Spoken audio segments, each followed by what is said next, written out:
आज हम लोग कुछ ऑब्जेक्टिव क्वेश्चन करने वाले हैं। पिछली बार भी हम लोगों ने कुछ ऑब्जेक्टिव क्वेश्चन किए थे, तो आज भी ऑब्जेक्टिव क्वेश्चन ही करेंगे क्योंकि एग्जाम नज़दीक है। अभी ऑब्जेक्टिव क्वेश्चन को देखना बहुत ज़रूरी है। ठीक है, आइए आते हैं अपने सवाल पे। ये सवाल है, इसको आप एक बार देख लीजिए। क्या है लिखा है? संख्या रेखा पे ध्यान दीजिएगा। संख्या रेखा पर प्रत्येक बिंदु प्रदर्शित करता है। संख्या रेखा पे प्रत्येक बिंदु क्या प्रदर्शित करता है बताइए। जैसे मान लीजिए ये संख्या रेखा है, तो संख्या रेखा पे एक साइड आप कह सकते हैं, एक साइड प्लस, एक साइड क्या प्लस, और एक साइड यदि आप कहेंगे तो माइनस। संख्या रेखा यही तो होता है, एक साइड में माइनस, इस तरीके से संख्या रेखा है। तो कहते हैं कि ये जो प्रत्येक बिंदु है, अब बिंदु प्रत्येक क्या क्या है, अब इसको एक बार ध्यान से देख लेना है। बिंदु क्या है? जैसे मान लीजिए यहाँ पे एक बिंदु बना, यहाँ पे बिंदु बना, ये बिंदु है, ये बिंदु है, ये बिंदु है, ये बिंदु है, ये सारे बिंदु हैं। कहते हैं ये क्या प्रदर्शित करता है? तो यह एक ध्यान रखिएगा, ये सारे जो भी आपके सामने है 1 2 3 4 0 -1 -2 -3, ये रियल नंबर होते हैं, ये वास्तविक संख्या होता है। तो उसको ध्यान रखिएगा। संख्या रेखा पे प्रत्येक बिंदु एक वास्तविक संख्या को प्रदर्शित करता है। किस संख्या को?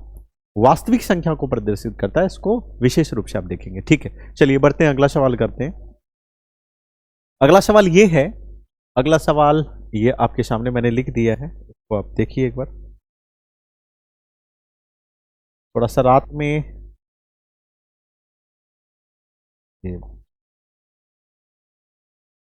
मक्खी की थोड़ी बहुत समस्या आ जाती है इसमें, तो ज़्यादा इसमें। ठीक है, आइए इस सवाल को करते हैं। समस्या आती है तो समस्या आएगी तो इसका समाधान भी होगा। थोड़ा सा कुछ मक्खी है जो बहुत ज़्यादा परेशानी क्रिएट कर रहा है यहाँ पे, मक्खियों की परेशानी है। चलिए, परेशानी होती ही रहेगी, परेशानी को देख के रुकना नहीं है। अब इसको भी हम लोग करेंगे। क्या लिखा है एक बार देखिए, सवाल ही पहले पढ़ते हैं। लिखा है कि निम्नलिखित में से कौन सा भिन्न, तो बच्चों भिन्न है ये। भिन्न कैसा होता है, भिन्न किसे कहते हैं, चलिए ये भी देख लीजिए। कुछ बच्चे नए होंगे तो आप इसको समझ लीजिए। भिन्न जिसको हम P/Q के रूप में लिख सकते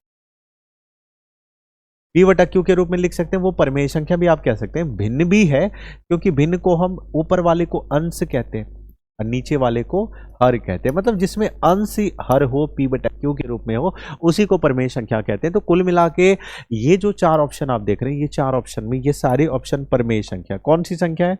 परमेय संख्या है। सभी ऑप्शन कौन सी संख्या है? ये सारे परमेय संख्या। लिखा है कि कौन सा, अब देखिए कौन सा भिन्न, ये सारे भिन्न है। दशमलव प्रसार शांत है।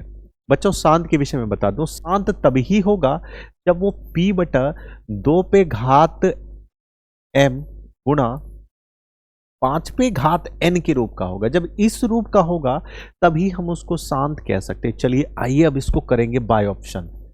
हम लोग करने वाले हैं इसको by option. By option, by option करने वाले। चलिए ठीक, आते हैं। सबसे पहले ऑप्शन नंबर 1 की ओर देखते हैं, हालांकि इसको देख लेते हैं। तो 11 बटा कितना लिखा है? आप कहेंगे 100, नहीं सॉरी 700। 11 बटा कितना है? 700। तो इसको हम क्या लिख सकते हैं? हम इसको लिख सकते हैं 11/7 गुना में 100। लिख सकते हैं कि नहीं लिख सकते हैं?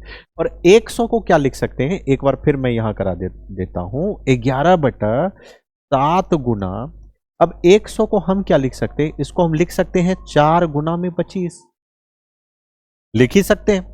आप कहेंगे हाँ लिख सकते हैं। 11 बटा, अब यहां पे ध्यान दीजिएगा, 11 बटा यहां कितना हो गया? 7। 4 को हम लिख सकते हैं 2 का घात 2। लिख सकते हैं कि नहीं लिख सकते हैं? और 25 को लिख सकते हैं 5 का घात 2। ये लिख सकते हैं। किसी को कोई तकलीफ है तो मुझे बताइए। किसी को किसी प्रकार की कोई तकलीफ हो तो वो मुझे बताएंगे। इसमें है कहीं कोई दिक्कत किसी को? थोड़ा सा मैं फिर से कर दूं इसको। तो कितना है यहाँ पे? यहाँ पे यदि हम लोग देखें तो 11 बटा में कितना? 7 तो है ही। अब 4 को लिख सकते हैं 2 पे घात 2। अब 25 को लिख सकते हैं 5 पे घात 2। लिख सकते हैं। तो अब ये देखिए 2 और 5 के रूप का हो तो गया, लेकिन ये बीच में एक्स्ट्रा क्या है? 7 भी आ गया। 7 11 से भाग नहीं लग रहा है, इसीलिए हम कह सकते हैं, वैसे भी कह सकते हैं, ये 11 बटा जो 700 है, ये 11/700 यह शांत नहीं है, ये अशांत है, यह अशांत है। तो ये तो मेरे वैसे भी काम का नहीं है। मैं आपको ये मत समझिएगा कि इतना टाइम लग रहा है, कुछ भी टाइम नहीं लग रहा है इसमें, इसमें टाइम बिल्कुल नहीं लग रहा है। मैं तो आपको समझा रहा हूं, वैसे करता तो वैसे ही हम लोग कर लेते। आपको भी समझना है किस तरीके से हम ऑप्शन को छांट सकते हैं। चलिए आगे देखते हैं। फिर क्या लिखा है, एक बार इसको भी हम लोग देख लें। कितना है 91/2100, कितना है 91/2100। एक बार फिर इसको लिख दूं, पहले इससे पहले इसको लिख दूं, इसके लिए p/2 पे घात m गुना 5 पे घात m के रूप का हो, ये इसको देख लीजिए। अब ऑप्शन नंबर बी की ओर यदि देखेंगे तो इसको हम लिख सकते हैं 7 गुना 3 गुना में 100, 2100 को, इस 2100 को लिख सकते हैं ना, इस 2100 को क्या लिख सकते हैं, तो 7 गुना 3 गुना 100 लिख सकते हैं। अभी तुरंत हम लोगों ने किया था, तो 7 गुना 3 तो है, अब 100 को हमने लिखा था 2 पे घात 2 गुना 5 पे घात 4 की रूप का। अब यहां पे देखेंगे ये लगता है 13 बार में, ठीक है। क्या 3 का 3 से 13 में भाग लगेगा? कभी नहीं लगेगा। इससे सिद्ध है कि ये भी क्या है, अशांत है, यह भी अशांत है।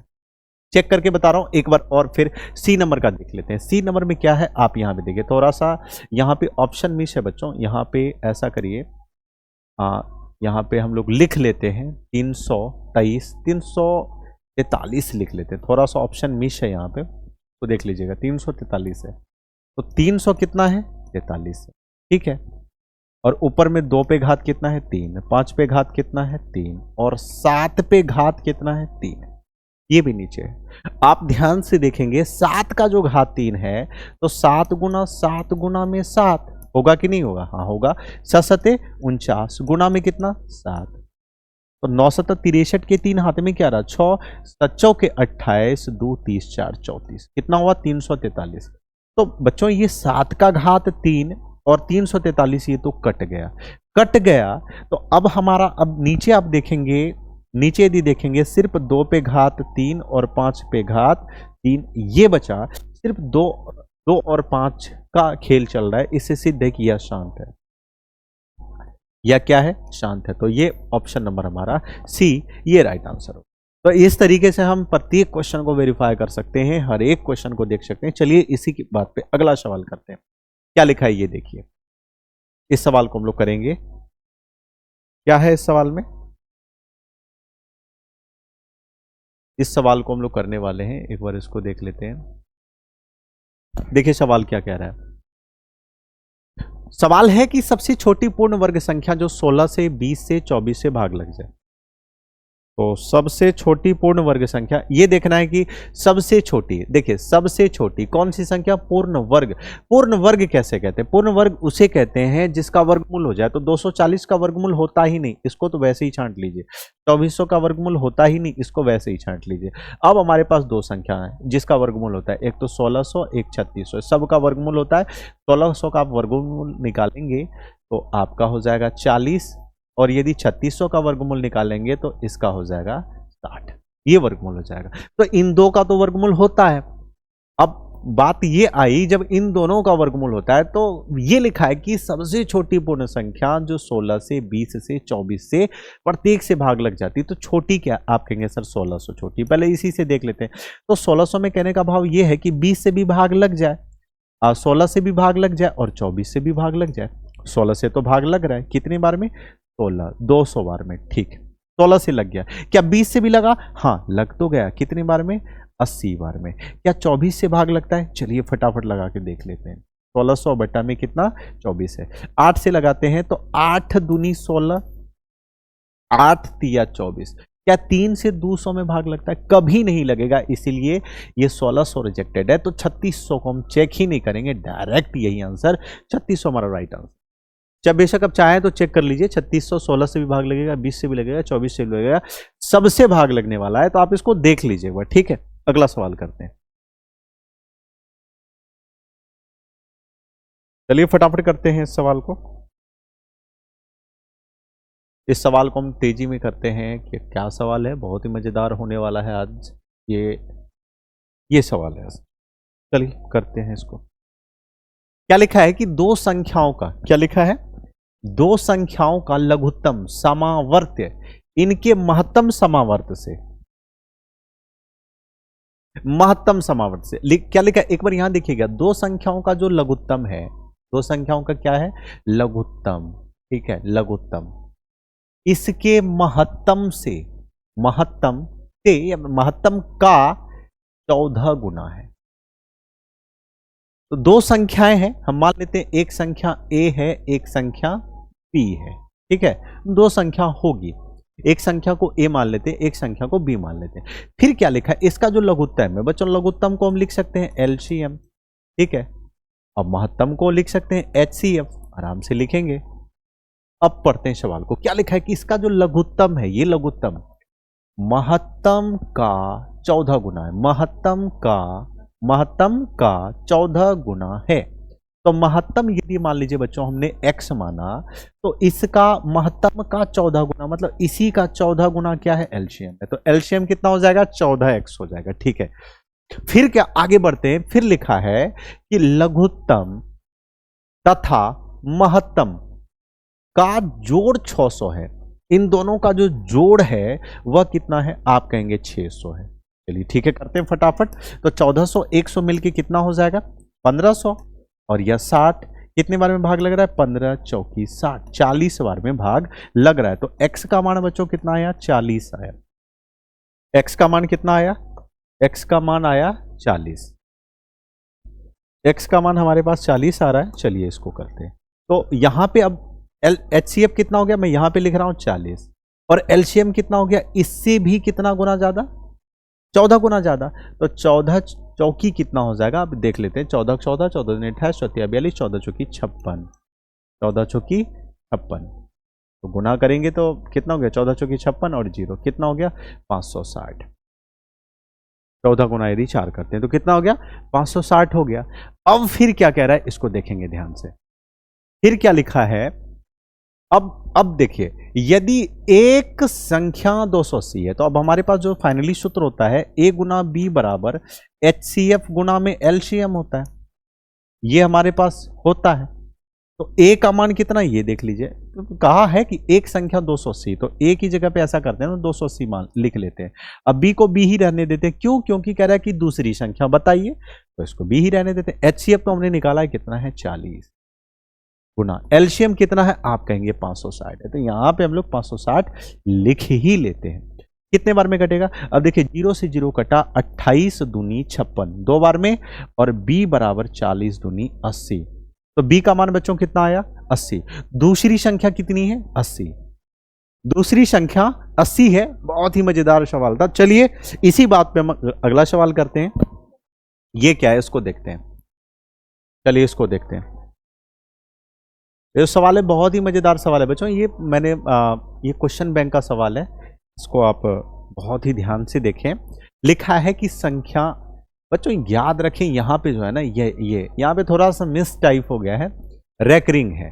लिखा है कि 23.43 पे कितना, यहाँ पे रेकरिंग है, को P बटा Q के रूप में प्रकट किया जा सकता है। मतलब ये 4 ऑप्शन दिए हुए हैं, 4 ऑप्शन में क्या है कि किस रूप में प्रकट किया जा सकता है। बहुत ही शॉर्टकट है, बहुत ही आसान है। चलिए कितना है अपने पास, 23.43। एक हैवी शॉर्टकट बताता हूं, आप ध्यान से देखिएगा, एकदम पूरा शॉर्टकट।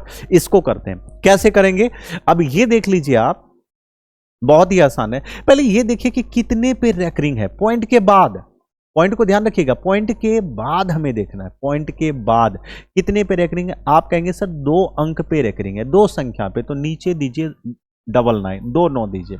यदि 3 पे रेकरिंग रहता, सपोज करिए, और इस पे रेकरिंग रहता, तो हम 999 देते, लेकिन इतना 3 यहाँ पे नहीं है, तो यहाँ पे अभी हम लोग देने वाले हैं दोनों। ठीक है, कोई दिक्कत है किसी को, किसी को कोई दिक्कत है यहाँ पे, नहीं। तो नीचे 2 संख्या पे रेकरिंग था, हमने क्या करा, नीचे 2 9 दिया। अब भूल जाइए, आंख बंद करिए, सारी संख्या लिखिए कितनी है, कितनी है। आप कहेंगे सर 2343 है, 2343 में घटा दीजिए जितने पे रेकरिंग नहीं है। कितने पे रेकरिंग नहीं है, आप कहेंगे सर 23 पे रेकरिंग नहीं है, तो 23 को आप घटा लीजिए। अब देखिए 2343 में 23 घटाते हैं तो कितना होगा, 23 40 बटा में 99। क्या ऐसा हमारे कहीं ऑप्शन में है, सॉरी यहां पे थोड़ा घटाने में मिस हुआ, इसको देख लीजिए। 43 में 23 से घटाया जाएगा, 20 बचेगा। 23 20 बटा 99 क्या है कहीं हमारे ऑप्शन में? आप कहेंगे ऑप्शन नंबर ए में है, यही आंसर। बस इतना था, ये हम कर सकते हैं, इतना आसान सा सवाल था। ठीक है, मिलते हैं अगले वीडियो में। आज इतना ही, धन्यवाद।